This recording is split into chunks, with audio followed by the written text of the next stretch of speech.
I'm a motoring enthusiast, but you get over it. Phones in there and it's just great. Yeah, it's just an escape. Terry's sick of what he calls cliched stories which suggest supercars are some sort of strap-on attachment for wobbly male egos. The point he wants to make is that entering a race concerned with speed and big expensive motors is really about free choice. I'm proud of Darwin. We're a can-do place. You know, it's a politically incorrect event. We're turning tens of thousands of perfectly good fuel into pollution. But the reality is it's popular. It's what lots of people want to do. More worrying than the pollution is the possibility of a testosterone meltdown when the drivers hit the open road. According to Terry, the antidote is discipline.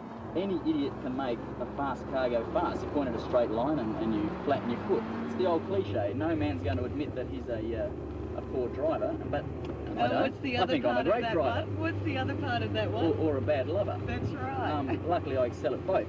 But the thing to excel at in the best garages in Darwin this weekend is motors, and the motor mouths are working overtime. 850 holding on it, twin-point Weber and MSD emission.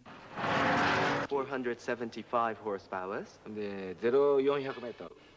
11秒 flat. And it runs a quarter miles in 11 seconds.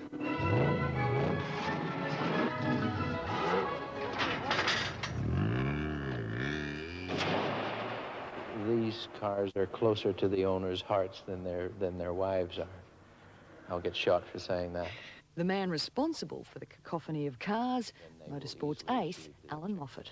It's a long way away from a Formula One driver who is trying to break the lap record, screaming around it with cars that are got 800 and 900 horsepower. These cars are standard. We didn't permit any competitive vehicles in the event, and as such, it's what everyone drives around town on a regular basis. Well, some of them run on a regular basis. Moffat's put a lot of work into designing the 3,800-kilometre course that will take drivers from Darwin to Uluru and back.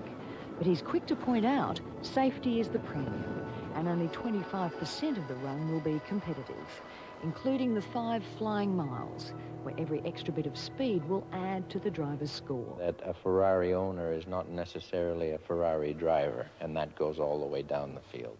It's an event that will attract a huge international television audience, particularly in Japan, and after all, theirs is the Superstar entry, a rare, lightweight, $1 million special edition Ferrari F40, driven by its owner, Tokyo dentist Akihiro Kabi.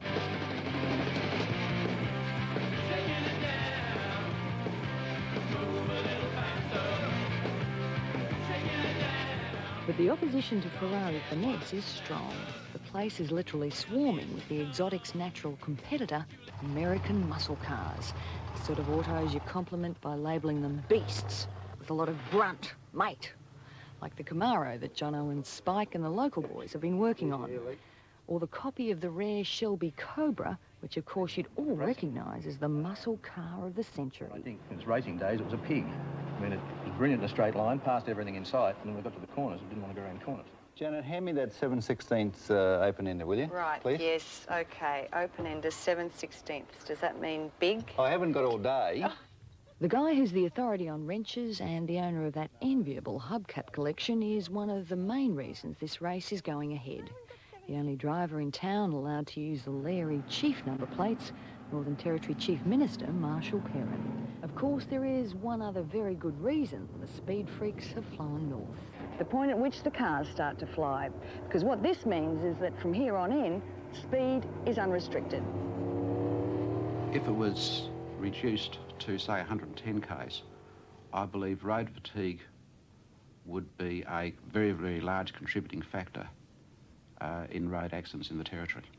According to Ray Grimshaw from the Northern Territory Automobile Association, the main problem with Territory roads is that they're so long and straight, the most dangerous thing that happens is you fall asleep.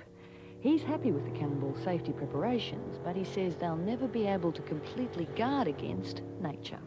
We had a horse on the track at Bathurst for the last 12 months ago on the James Hardy 12-hour run. Is that true? Experience as a leading international superbike star, as well as recent successes at Bathurst, have prepared Greg Hansford for most things.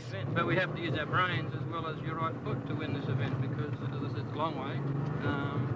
If you ruin the car on the first day, well, you're not going to be there on the sixth. He's driving Australian muscle, and if that still doesn't mean anything, just think of it as a very fast Concorde. This is called opening up, isn't it? Sounds good. That gives